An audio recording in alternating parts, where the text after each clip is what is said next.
Letzte Woche haben wir uns Decathlons neuen Ultraleicht-Rucksack angeschaut und heute will ich euch einen genauen Überblick über die aktuellen Wanderschuhe und Trailrunner verschaffen. Denn da hat sich in der letzten Zeit einiges bei Decathlon getan.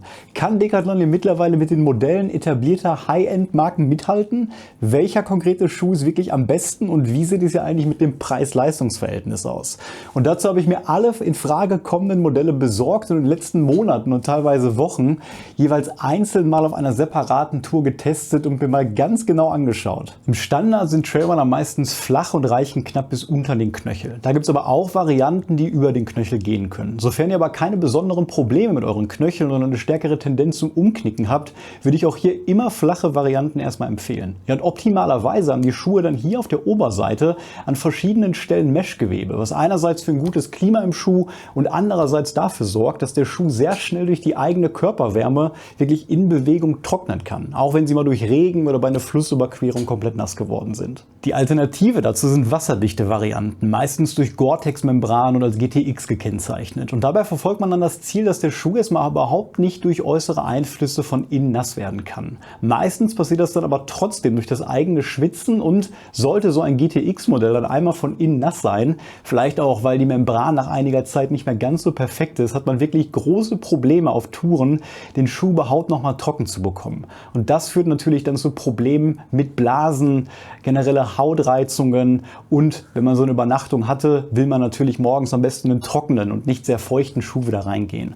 Und solltet ihr bei sehr kaltem Wetter mit Schnee oder auf einzelnen regnerischen Tageswanderungen unterwegs sein, kann so eine Variante aber trotzdem Sinn machen. Dann unterscheiden sich die Modelle noch durch die generelle Polsterung und Sohlendämpfung. Im Sommer soll der Schuh am besten so dünn wie möglich sein. Im Winter könnt ihr dann ruhig zur Oberseite hin ein bisschen mehr Isolation und Polsterung haben. Aber auf sehr langen Etappen kommen häufig Fußmuskelschmerzen dazu. Und wenn man die verringern will, vor allem wenn ihr viel auf asphaltlastigen Wegen unterwegs seid, gibt es Varianten so wie diese hier, die über eine extra dicke Sohle verfügen, die dann eine extra Dämpfung hat, was den Schuh generell höher macht und bequemer, aber das Risiko und vor allem auch die Schwere des Umknickens schon erhöhen kann. Die Chance umzuknicken und generell den Halt zu verlieren wird vor allem durch die Nutzung von Trackingstöcken deutlich verringert, weswegen sie für mich auch immer eine perfekte Kombination zu Trailrunnern bilden. Und wählt man einen Schuh aus, der eine sehr dünne Sohle hat, spürt man teilweise noch spitze Steine am Fuß. Und wen das stört, könnte also ein Modell mit dickerer Sohle nehmen oder eins wählen, das über einen sogenannten Stone Guard oder eine Rockplate verfügt. Und das ist eine dünne,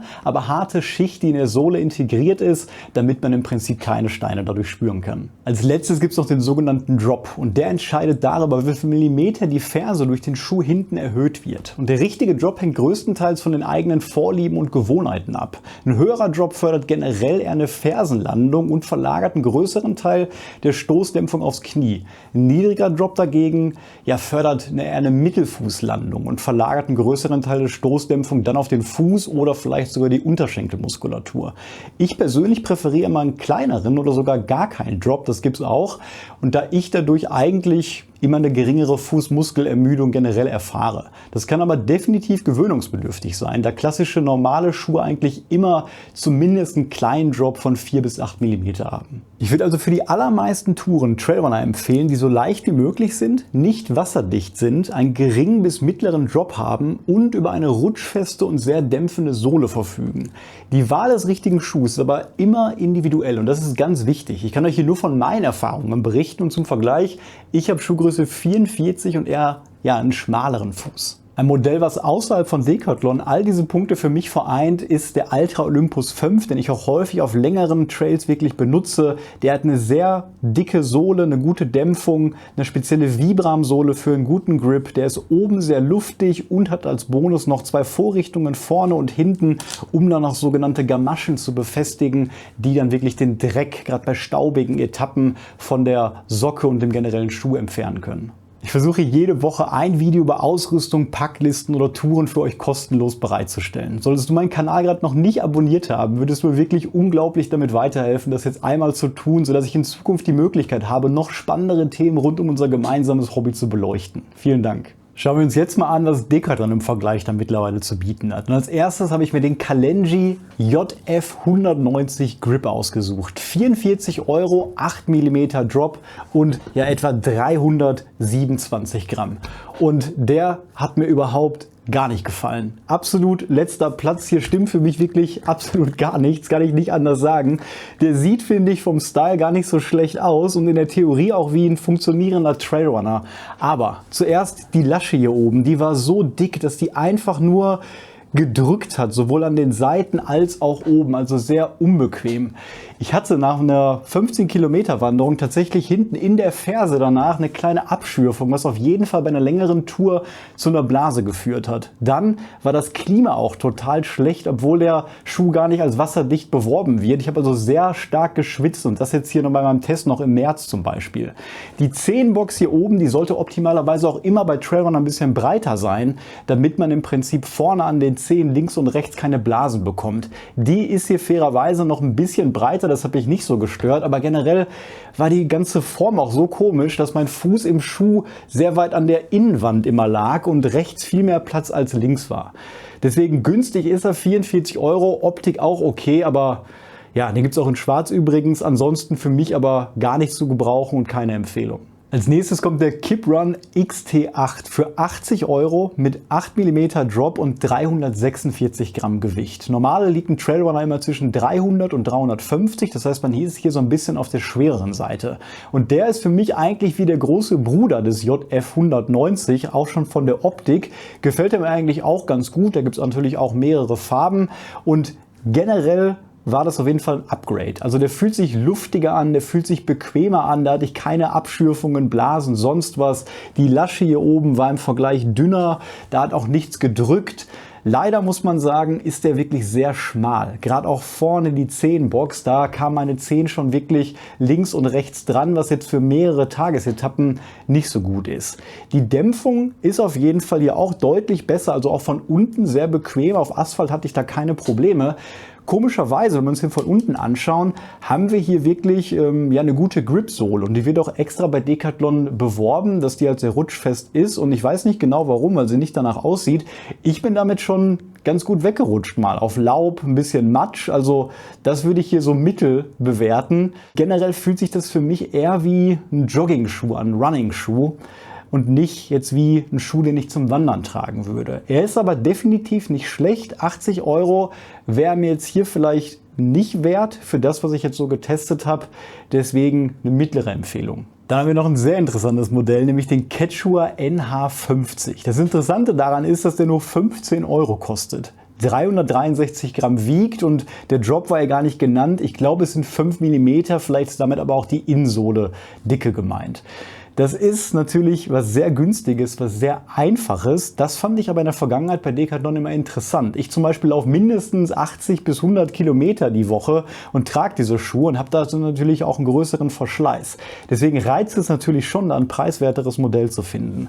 Dieser Schuh hier ist ja, wie aus 2 Teilen gefertigt. Die Sohle unten ist quasi ein Stück Gummi und darüber folgt dann wirklich diese ja, robuste Außenhülle, die natürlich von innen gepolstert ist. Der Schuh ist sehr dünn unten. Man spürt also wirklich, ich sag mal, jeden Stein, aber er ist nicht unbequem. Fühlt sich fast schon wie ein Barfußschuh an. Hat deswegen auch eine gute Kontrolle und hat mir ehrlich gesagt auch Spaß gemacht, damit rumzulaufen. Aber wahrscheinlich nur auf kurzen Etappen. Ich würde damit auf keinen Fall eine mehrtägige Tour machen wollen. Luftig ist er auch nicht. Also man sieht schon hier oben, ist sehr, sehr dicht. Ich glaube, wasserabweisend, aber natürlich auch nicht wasserdicht für den Preis. Aber was man sagen muss, für 15 € wirklich überraschend okay. Grip ist natürlich hier auch nicht so stark gegeben, also eher so ein Mischstraßenschuh. Aber wer wirklich ein günstiges Einsteigermodell sucht für einzelne Tageswanderungen, vielleicht auch um im Alltag mal irgendwie vor der Tür ein paar kurze Trips zu machen, finde ich das echt voll okay. Und ich werde den definitiv nutzen, bis er irgendwann nicht mehr hält. Ja, mit dem Quechua NH500 wird es langsam spannender. 40 €, 336 Gramm und auch hier würde ich schätzen 5 bis 8 mm Drop. Und den finde ich zum ersten Mal echt genial und für mich von allen getesteten Platz 3. Wie ihr seht, ist der vom Aussehen her mal was ganz anderes. Der Schuh ist komplett weiß und erinnert dann eigentlich gar nicht an so einen klassischen Outdoor-, Wander- und Trailrunner. Das täuscht aber total. Also man darf sich hier von der Farbe nicht täuschen lassen. Die sorgt natürlich dafür, und das seht ihr auch, hier ist schon nach der ersten Wanderung echt eine Menge Dreck dran und der Schuh wird wahrscheinlich irgendwann in allen Farben grün und braun sein. Aber es ist ein funktionierender Trailrunner, der hat eine gripfeste Sohle und der ist verdammt bequem und verdammt luftig. Also gerade auch für den Sommer absolut geeignet. Ich habe mich super wohl gefühlt und das Beste ist, der hat eine total breite Zehenbox hier. Da hat man wirklich gemerkt, die Zehen haben da zu allen Seiten hin Platz. Der Schuh hat aber ein super Trittgefühl. Da sitzt man wirklich hinten auch fest. Die Polsterung hier drin war super angenehm, nicht zu hoch, da hat nichts gedrückt. Also der erinnert mich sehr stark an ein Modell, was ich sehr gerne gehabt habe, was hier liegt, aber mittlerweile leider nicht mehr produziert wird. Und das war auch ein Modell von Quechua, den habe ich sehr viel getragen, auch zweimal sogar gekauft. Und ja, der hat eigentlich hier nur eine andere Farbe und ich würde den definitiv, und das werde ich auch, auf mehrtägigen Trekking-Touren verwenden. Also so kann ich schon mal sagen, dafür ist er definitiv geeignet.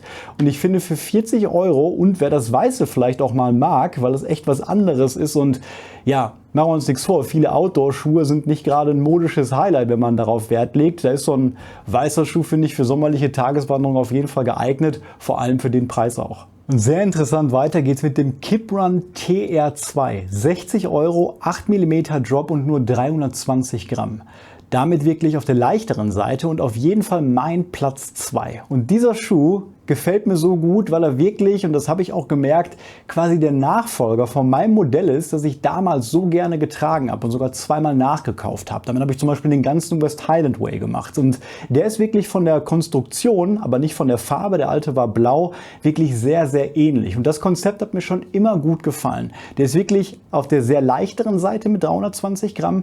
Der hat ein Meshgewebe an den richtigen Stellen. Man muss sagen, der ist aber ein bisschen dicker von der Polsterung. Das vielleicht als kleinen Negativpunkt, je nachdem, wann man den tragen möchte. Vielleicht eher was für Winter, Frühling und Herbst. Der hat auf jeden Fall eine gute Dicke auch unten von der Sohle, finde ich, und damit auch eine sehr gute Dämpfung. Und beim Grip gibt es hier extra mal eine Bezeichnung, Flex H nennt Decathlon das Konzept. Für mich auch absolut rutschfest und super trittsicher. Und nicht nur ich habe den Schuh getestet, sondern wenn ihr vor 2 Wochen mein Video zum Rothaarsteig gesehen habt, war ich mit Christoph unterwegs und Christoph hatte diesen Schuh die ganze Tour an und war auch total zufrieden, gerade für 60 €. Deswegen ist das eigentlich, würde ich schon sagen, fast meine Budgetempfehlung neben dem Schuh, weil auch das Vorgängermodell, da lag man glaube ich bei 40, 50 €. Das habe ich schon oft in Packlistenvideos vor vielen Jahren empfohlen und das ist der Schuh, der TR2 hier, den ich auch in Zukunft vor allem für Einsteiger, vielleicht für den ersten Trailrunner empfehlen werde, weil hier die Qualität stimmt, alles Technische, die Bauform, auch übrigens die Zehenbox könnte vielleicht noch einen Tacken breiter sein, aber auf jeden Fall ausreichend. Deswegen bin ich hier von diesem Schuh auf jeden Fall auch ein großer Fan. Mein absoluter Lieblingsschuh ist aber der Kiprun MT3. 90 €, 8 mm Drop und 326 Gramm wiegt er. Und auf jeden Fall mein absoluter Lieblingsschuh, gerade von Decathlon, deswegen auch Platz 1 und hier auch quasi wieder der große Bruder von dem eben gezeigten TR2. Den Schuh, falls ihr meine Videos seht, wisst ihr das, verwende ich schon seit knapp 9 Monaten. Ungefähr da kam der raus und ja, so sieht der auch aus. Der hat schon einiges gesehen, hat bis jetzt alles überstanden. Natürlich, die Sohle unten ist ein bisschen abgelaufen. Normale Trailrunner bei Decathlon, würde ich sagen, halten im Schnitt so mindestens 1000 Kilometer, bevor man dann schon merkt, dass die Sohle ein bisschen weg ist. Bei anderen Firmen, wie zum Beispiel Altra, die halten deutlich weniger. Also teilweise nach 600 Kilometer ist da schon Schluss. Das Einzige, was ich hier gesehen habe, ist, dass an der Stelle hier die Naht ein bisschen aufgegangen ist aber, finde ich, jetzt noch nicht bedenklich, muss ich bei Gelegenheit mal nachnähen. Ja, warum gefällt mir der Schuh so gut? Das ganze Konzept ist hier wirklich auf den Höhepunkt getrieben, anders kann ich es nicht sagen.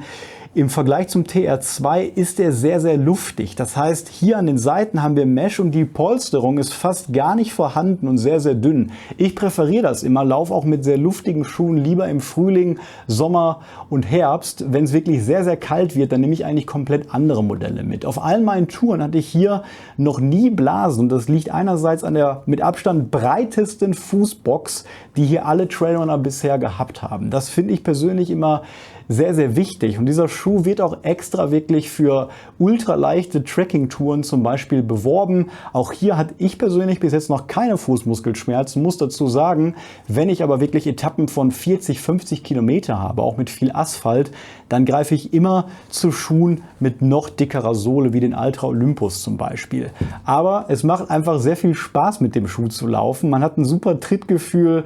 Ich fühle mich damit wirklich sehr, sehr sicher. Ich werde ihn noch lange verwenden, deswegen auch hier meine absolute Empfehlung. Aber der Preis 90 € ist da natürlich auf der höheren Seite. Das heißt, für Leute, die jetzt bei Decathlon nach einem guten, vielleicht Zweitschuh suchen oder einem ersten Einsteigermodell, würden sich vielleicht die anderen beiden gezeigten Modelle mit 40 und 60 € ein bisschen besser eignen. 90 € ist das schon ein größeres Investment.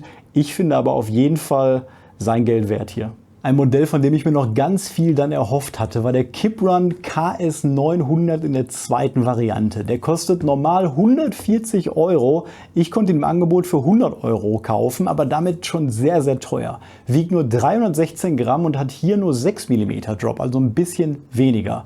Und ihr seht schon, der Schuh zeichnet sich dadurch aus, dass er eben diese ganz große, dicke Sohle und Dämpfung hat, die ich persönlich so gut finde. Hätte der MT3 diese dicke Sohle, wäre für mich mit Abstand der perfekteste Schuh und deswegen dachte ich, könnte der für mich gut passen. Es ist aber ein klassischer Jogging- und Laufschuh. Das heißt, hier unten die Sohle ist wirklich für Straßen geeignet. Ich finde das eigentlich gar nicht so schlimm. Ich habe zum Beispiel sehr lange die Hoka Bondis hier verwendet, die einen ähnlichen Aufbau haben und auch nur eine Straßensohle haben, die jetzt hier schon sehr abgetreten ist. Aber ich habe mit diesem Schuh die komplette Hot Route, die Alpendurchquerung gemacht, 320 Kilometer auf komplett technischen Untergrund und das war mit Trekkingstöcken für mich eigentlich immer nie ein großes Problem. Aber warum würde ich die nicht zum Wandern empfehlen? Weil, ich kann es nicht genau beschreiben, obwohl der Drop ein bisschen geringer ist, aber es sind Laufschuhe. Man will quasi mit denen losrennen. Es liegt vielleicht an der Kurve, die hier auch vorne drin ist. Ich benutze ihn jetzt selber nur noch zum Joggen. Das mache ich auch ein paar Mal die Woche und dafür ist er wirklich super. Super bequem, aber sobald man irgendwie langsam läuft und normal wandert, fühlt sich das irgendwie für mich nicht richtig an. Die ganze Fußhaltung ist dann ein bisschen unbequemer, deswegen ist er wirklich, ich sag mal, für diese Form auch mehr gedacht. Anders kann ich es nicht beschreiben. Ansonsten für Leute, die auch gerne mal Trailruns machen, die joggen und vielleicht nur gelegentlich dann auch wandern gehen, eignet der Schuh sich auf jeden Fall, aber man muss ja natürlich schon mit 140 € echt in die Tasche greifen. Zum Schluss will ich euch noch die Quechua Schneestiefel zeigen. 20 € kosten die und ich benutze die im Winter für kurze Tageswanderungen wirklich bei Tiefschnee. Die sehen aus so einer Mischung von hohem Wanderschuh und Gummistiefel auf und deswegen wollte ich die auch haben. Ich will natürlich hier was komplett wasserdichtes und ich stehe mal nicht so auf Membran, weil die kaputt gehen, gerade bei günstigen Modellen. Deswegen finde ich es hier sehr gut gelöst, dass es unten komplett aus Gummi ist, oben dann wirklich ein bisschen wasserabweisend und auf jeden Fall sehr, sehr stark gepolstert, auch von innen. Und damit kann man natürlich keine Mehrtageswanderung machen. Ich denke, das wäre unbequem, aber bei einer einzelnen Tagesetappe im Winter fand ich die einfach super für 20 €. Konnte dieses Jahr aber nur einmal testen, weil es ab März nicht mehr geschneit hat. Aber für alle, die sowas in der Art suchen, kann ich die auf jeden Fall auch empfehlen. Bezieht bei der Wahl eures perfekten Wanderschuhs aber auf jeden Fall auch andere Marken in Betracht, wie zum Beispiel Altra, Hoka, Brooks, Salomon, Columbia, La Sportiva oder Innovate zum Beispiel. Achtet aber immer darauf, dass die Schuhe so leicht wie möglich sind, denn man sagt, 1 Kilo an den Füßen ist wie etwa 5 Kilo auf dem Rücken und so ein konservativer, großer, klassischer Wanderschuh, wiegt schon mehr als doppelt so viel, wirklich so ein leichter, ultraleichter Trailrunner. Aber bei Decathlon kann man dann durchaus noch Geld sparen, das würde ich als Fazit jetzt mal so sagen, was vor allem für den NH500, den TR2 und den MT3 vielleicht dann noch als Premium-Obergrenze gilt. Das sind 3 Schuhe, die ich wirklich gut finde, die ich so empfehlen würde und die von der Qualität auf jeden Fall für mich auch einen sehr, sehr guten Eindruck machen. Und ich finde immer generell bei Kleidung und Schuhen bei Decathlon kann man echt viel Geld sparen, aber immer noch eine gute Haltbarkeit erwarten. Und ich hoffe jetzt, dass die 3 Modelle jetzt auch mal ein bisschen länger im Sortiment bleiben, weil ich schon in der Vergangenheit viele Schuhe, wie zum Beispiel den hier hatte, die dann nach einem Jahr oder 2 wieder abgekündigt waren und ich die gar nicht mehr nachbestellen konnte. Und so muss man sich natürlich immer wieder neu orientieren, die Produktbezeichnungen ändern. Und da hoffe ich mal, dass die 3 Modelle jetzt auf jeden Fall, und die verlinke ich euch natürlich auch unten, ein bisschen länger im Sortiment sind. Ja, ich muss meinen Tisch jetzt erstmal von dem ganzen Dreck hier gleich befreien. Und in den nächsten Wochen geht es auf meinem Kanal einerseits um die besten Ultraleicht-Tracking-Rucksäcke bis 50 € und andererseits um ein brandneues und erstmalig einwandiges Zelt, was auch freistehend ist von Decathlon, was ich jetzt noch nicht habe und erstmal testen muss, aber das werde ich euch auch hier vorstellen. Hat euch das Video heute weiterhelfen können und generell gefallen, würde ich mich auch wie immer freuen, wenn ihr mich abonniert. Bis zum nächsten Mal.